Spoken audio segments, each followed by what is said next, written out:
रत्नाओं की तरफ से ये पहला प्रयास है और प्रयास हमारा ये भी है कि बहुत राजनीतिक मुद्दे और खींचतान वाले मुद्दे ना हों, इसलिए कोशिश है कि बिहार के भविष्य पर हम बात करें। मदन मोहन जी हमारे साथ हैं, पूर्व प्रदेश अध्यक्ष रह चुके हैं कांग्रेस के और कांग्रेस को बहुत अच्छे तरीके से जानते हैं। तो जिस तरीके से पॉलिटिकल सिनेरियो बिहार का है, क्या लग रहा है, किस दिशा में बिहार जा रहा है? बिहार में जो जितना विकास होना चाहिए उसमें तो कमी है। जिस तरह से हम लोग का उत्थान होना चाहिए या प्रोग्रेस होना चाहिए उसमें अब जिन पॉलिटिकल पार्टी के चलते भी हुआ हो, लेकिन उसमें कमी है, उसमें इम्प्रूवमेंट की ज़रूरत है। इसमें इम्प्रूवमेंट का क्षेत्र कौन कौन सा आपको नज़र आता है जी? किन क्षेत्रों पर काम होना चाहिए गंभीरता से? ये सबसे बड़ी बात तो उद्योग पर होना चाहिए, क्योंकि जब तक उद्योग में बढ़ावा नहीं मिलेगा हम लोग का प्लान नहीं रुकेगा, हमारे यहाँ से लोग बाहर जाएंगे। शिक्षा में अमूलभूत परिवर्तन होना चाहिए, स्वास्थ्य में होना चाहिए। जिस चलते लोग यहाँ से पलायन कर रहे हैं उसको तो पहले रोकना होगा, तभी ना कोई विकास की बात होगी। हमारे यहाँ जो टैलेंटेड लोग हैं वो बाहर चले जाते हैं क्योंकि यहाँ पढ़ाई नहीं होता है, यहाँ इंडस्ट्रीज नहीं है। तो मैं समझता हूँ ये सब का इम्प्रूवमेंट, टैलेंट की कमी नहीं है बिहार में। किसी भी स्टेट से आप यहाँ देखिए तो हमारे स्टेट का टैलेंट जो है बहुत ज़्यादा है, लेकिन सुविधा नहीं है इसलिए बाहर चले जाते हैं। मदन जी, आप बहुत लंबे समय से देख रहे हैं, कई सरकारें हैं, 12 साल 15 साल से सरकारें हैं। क्या लगता है, क्या विल पावर कम है या वो कुछ करना नहीं चाहते हैं? अगर आपके हिसाब से तब्दीली नहीं है तो क्या विल पावर की कमी है या संसाधनों की कमी है? नहीं, संसाधन की कमी तो है ही, विल पावर की भी है। जैसे हम लोग बार बार कई अवसर पर विशेष आज की दर्जा का मांग करते रहे हैं, लेकिन मैं समझता हूँ जो वो भी उसका भी राजनीतिकरण हो जाता है। जब हम लोग अलग रहते हैं तो विशेष राज का दर्जा मांगते हैं, जब हम साथ हो जाते हैं तो मेरा वो जो डिमांड है उसमें धीमा पड़ जाता है। तो मैं समझता हूँ जो राज इंटरेस्ट में कम और राजनीतिकरण उसका भी ज़्यादा हो जाता है। नहीं, आप बहुत पुराने मजे हुए नेता हैं, तो ये भी जानना चाहूँगा कि जो एथिक्स की बात होती थी राजनीति में, है क्या शुचिता की बात होती थी? नहीं, उसमें तो कमी आ गई है, बहुत उसमें कमी आई है। नेता तो वही है ना, पुराने नेता हैं तो नेता हैं, लेकिन काम करने का ढंग हो सकता है अलग हो। पहले का जो नेता का ढंग भी अलग था और जनता भी अलग थी। आज जनता भी बदली है और नेता भी बदले हैं। मतलब अगर तमाम कमियों के बावजूद नेता चुनकर आते हैं तो जनता तो जिम्मेदार है ना सर? निश्चित रूप से जिम्मेदार है। मैं समझता हूँ कि जिस तरह से आपके घर में कोई बीमार पड़ जाता है तो आप अच्छे डॉक्टर को खोजते हैं। बिहार में आप इस चीज़ से इनकार नहीं कर सकते हैं, जो जात पात का मामला भी बहुत है, लेकिन बीमार पड़ता है तो उस समय आप जात के डॉक्टर को नहीं खोजते हैं, अच्छे डॉक्टर को खोजते हैं। आप स्कूल में जाते हैं पढ़ने के लिए तो देखते हैं किस स्कूल में पढ़ाई है, वहाँ नहीं देखते हैं हेडमास्टर कौन जात का है। जहाँ अच्छा पढ़ाई होता है वहाँ आप जाते हैं। उसी तरह से जनता भी दोषी है। आप अच्छे लोग को क्यों नहीं चुन के भेजते हैं? उस समय क्यों आप विभिन्न तरीक़ों से प्रभावित हो जाते हैं? अगर उस समय आप डिसीजन ले लीजिए, जो कुछ भी हो जाए, चाहे दल, ठीक है कुछ लोग पार्टी से बेसिस पर होते हैं, उनकी संख्या 15 से 20% होगी, लेकिन 80% लोग तो अपना डिसीजन ले सकते हैं ना। उनको लेना चाहिए डिसीजन जब हम अच्छे लोग को वोट देंगे, और अगर जिस दिन वो डिसीजन ले लेंगे उस दिन बहुत सुधार हो जाएगा बिहार के राजनीति में। लेकिन डिसीजन मेकिंग में एजुकेशन का हाथ है, अवेयरनेस की बात है। हाँ। और एजुकेशन तो किसी पॉलिटिकल पार्टी के एजेंडे में नहीं है, आपको क्या लगता है? नहीं, उस पर तो मैंने पहले ही आपसे कहा है, जब तक इंडस्ट्रीज, एजुकेशन, स्वास्थ्य, इसमें तो प्रायोरिटी करना होगा। उसमें कीजिएगा तब ना आगे जाके उस पर इम्प्रूवमेंट होगा, तब ये चुनाव की बात आएगी। तो किन मुद्दों पर ध्यान देने पर भविष्य अच्छा हो सकता है राज्य का? राज्य का भविष्य तो नेता में भी सुधार और जनता में भी सुधार। जब सुधार दोनों में होगा तो अगर ईमानदार लोग रहेंगे, अगर ईमानदारी से काम करेंगे तो मैं समझता हूँ विकास का दर बिहार में जो निश्चित रूप से आगे बढ़ेगा। और तोड़ फोड़ में लगे रहेंगे, आज कहीं कल कहीं परसों कहीं, तो उससे तो विकास की गति रुकेगा ना। पहले कांग्रेस टाइम में, ये तो मंच नहीं है, राजनीतिक मंच तो है नहीं, लेकिन एक स्टेबल सरकार होती थी। आजकल लोग मिली-जुली सरकार बना देते हैं।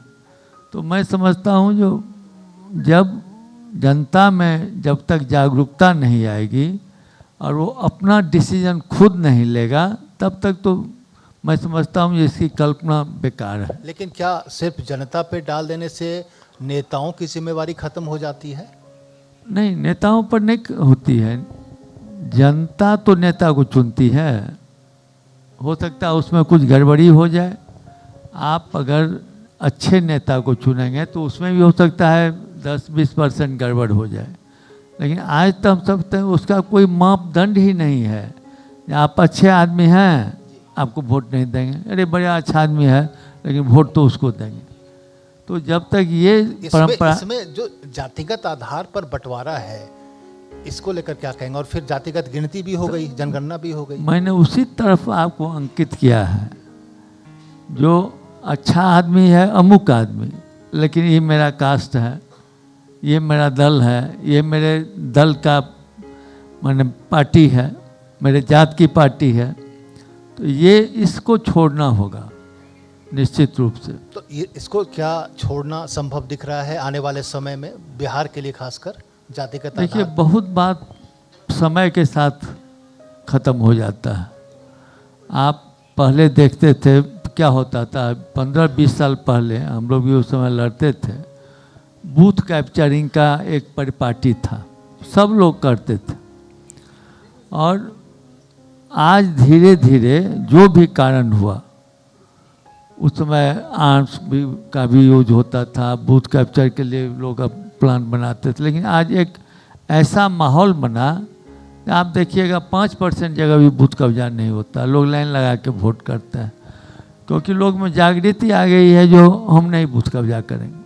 नहीं, अब आपने बैलेट की बात की, तो क्या बैलेट से चुनाव होना चाहिए? होना तो चाहिए। उसमें बहुत गड़बड़ी की बात चल रही है आजकल। कई जगह इसका सत्यापन भी हो चुका है, जो कंप्यूटर में, इसमें कई तरह से लोगों ने दिखाया है, और आप लोग के माध्यम से भी हम लोग ने देखा है। जहाँ आप इस बात को कह रहे हैं, ये कोई आते हैं कंप्यूटर के बहुत बड़े विद्वान दिखा देते हैं, जब ये किया ऐसे हो गया। तो बैलेट की भी तो अपनी अलग तरीके की परेशानी है। पहले बैलेट लूट लिए जाते थे, मुहर मार दिए जाते थे। ईवीएम पे शिफ्ट हुए, तो अब ईवीएम में पे प्रॉब्लम आप बता रहे हैं। बैलेट में तो ये रहता था ना, जो वहाँ के लोग, स्थानीय लोग बैलेट में कब्जा करते थे। लेकिन मैं कहा उसकी उस परिपाटी में भी बहुत कमी आई है। मतलब आप ये कह रहे हैं कि अगर बैलेट से चुनाव होता है तो पहले जैसी स्थिति नहीं है कि नहीं, एकदम नहीं है, एकदम नहीं है। मतलब आपका समर्थन है बैलेट पे वापसी के लिए? एकदम होना चाहिए। और पहले अगर बलजोरी बूथ कब्जा का परिपाटी अभी भी चले तो वहाँ भी किया जा सकता है, और वहाँ पे ईवीएम से भी लोग आएंगे, गिरा देंगे। लेकिन इस परिपाटी में 10-5% लोग रह गए हैं। 90% लोग ने माइंड मेकअप किया है कि हम बूथ कब्जा जिस हिसाब से पहले होता था उसको नहीं करना है। अच्छा, 5 मुद्दे हैं बिहार को लेकर। लॉ एंड ऑर्डर के बारे में आपका क्या कहना है? नहीं, लॉ एंड ऑर्डर में तो निश्चित रूप से आजकल जो देख रहे हैं उसमें गिरावट आई है। मतलब गिरावट का कोई प्रतिशत है, या गिरावट आप साफ तौर पे देख रहे हैं? बिल्कुल नहीं, गिरावट हम देख रहे हैं, कोई कारण नहीं बता सकते हैं, लेकिन गिरावट देख रहे हैं। जिस तरह से मीडिया के माध्यम से हो या न्यूज़पेपर के माध्यम से हो, रोज़ नई नई घटना, चाहे चोरी हो, चाहे डकैती हो, चाहे बैंक लूट हो, निश्चित रूप से हो रहा है। अच्छा, छात्रों का हो या मजदूरों का हो, पलायन का, इस मुद्दे पे आपका क्या कहना है? नहीं, तो पलायन के बारे में तो मैंने कह दिया है। अगर उद्योग नहीं लगेगा तो मजदूर पलायन करेंगे। छात्र पलायन, शिक्षा में सुधार नहीं होगा तो छात्र पलायन करेंगे। अगर हॉस्पिटल में अच्छी सुविधा नहीं देंगे तो मरीज पलायन करेंगे। तो इंडस्ट्रियलाइजेशन नहीं होने के पीछे या निवेश नहीं होने के पीछे क्या कारण आपको नजर आता है बिहार स्टेट को लेकर? किसी ने बहुत इस पर बयान तो आया, मीटिंग भी हुई, लेकिन कोई कंक्रीट जो उनको हो सकता है, जो उनको फैसिलिटी मिलना चाहिए, जो सुविधा चाहते हैं, अन्य स्टेट के तुलना में ज़्यादा चाहते होंगे, वो उनको नहीं मिला होगा। वो तो बिजनेसमैन हैं, जहाँ ज़्यादा सुविधा मिलेगा वहाँ अपना काम करेंगे। हो सकता है बिहार में हम उनको सुविधा नहीं दे पाए हों, इसलिए वो यहाँ इंडस्ट्री नहीं लगाए। कांग्रेस की स्थिति इस बार कैसी है, क्या लग रहा है आपको? कांग्रेस है मैदान में? नहीं, कांग्रेस तो ऐसी पार्टी है जो पूरे देश में मैदान में है। और कोई पार्टी अगर हैं तो कोई एक स्टेट में होंगे, कोई 2 स्टेट में होंगे। कांग्रेस पार्टी ही एक ऐसी है। इवन आप जो सत्तासीन हैं बीजेपी, वो भी पूरे देश में नहीं है, बहुत जगह वो भी साफ है। लेकिन कांग्रेस ही एक ऐसी पार्टी है जो जहाँ भी मिले, कम मिले ज़्यादा मिले, पूरे देश में आपको मिलेंगे। राहुल जी की यात्रा से कांग्रेस को कुछ फायदा होता नजर आ रहा है आपको? निश्चित रूप से फायदा हुआ है। और आज मैं समझता हूँ कि राहुल जी की तुलना में कोई नेता नहीं हो सकता। पहले कुछ लोग किए हैं, चंद्रशेखर जी भी यात्रा किए हैं, आडवाणी जी भी किए हैं, हमारे यहाँ आंध्रा में भी रेड्डी जी थे वो भी किए हैं। लेकिन इनके तुलना में इन्होंने जिस तरह से गर्मी में, जाड़े में, हम लोग भी थे कश्मीर में, ऊपर से बर्फ़, नीचे में बर्फ़, देह पर बर्फ़, लेकिन वो भाषण दे रहे थे, हम लोग भी उसी बर्फ़ में खड़े थे, ठुठुर रहे थे लेकिन हट नहीं सकते थे। मैं समझता हूँ जो उन्होंने इतिहास बनाया है उसको भविष्य में कोई रिपीट भी नहीं कर सकता। एक समय था कि बिहार कांग्रेस के लिए गढ़ सा था। क्या आपको नहीं लगता कि बिहार में कांग्रेस का प्रेजेंस घटा है, उसकी पकड़ कमजोर हुई है, वोटर्स उसके छिटके हैं, अलग हुए हैं? आपको नहीं लगता थोड़ा? निश्चित रूप से हुई है, इसको कोई डिनाई नहीं कर सकता है।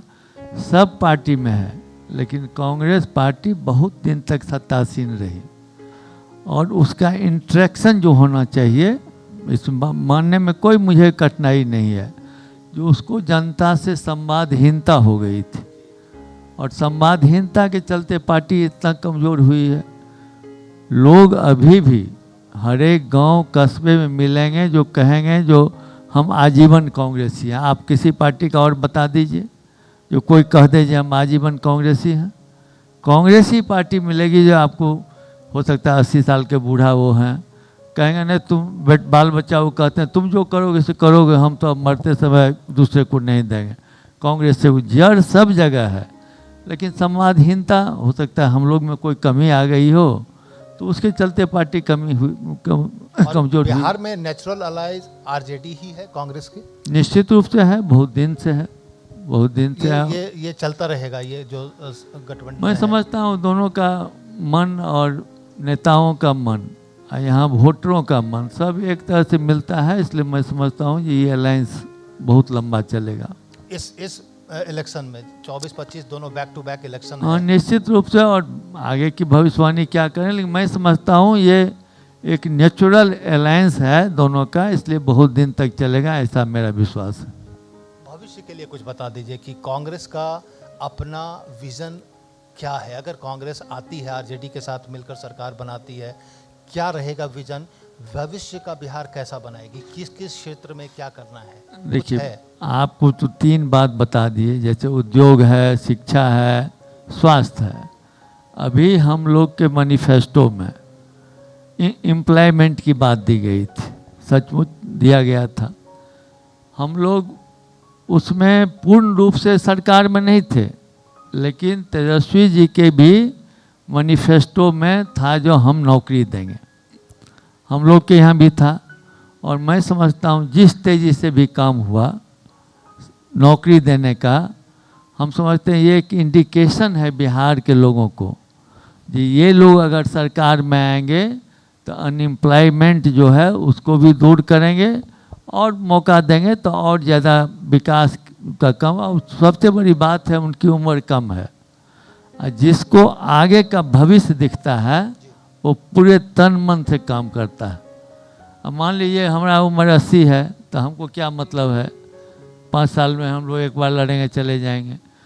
कम उम्र के लोग को अगर पावर दीजिएगा तो पूरे तत्परता से काम करता है, क्योंकि उसको आगे भविष्य दिखता है।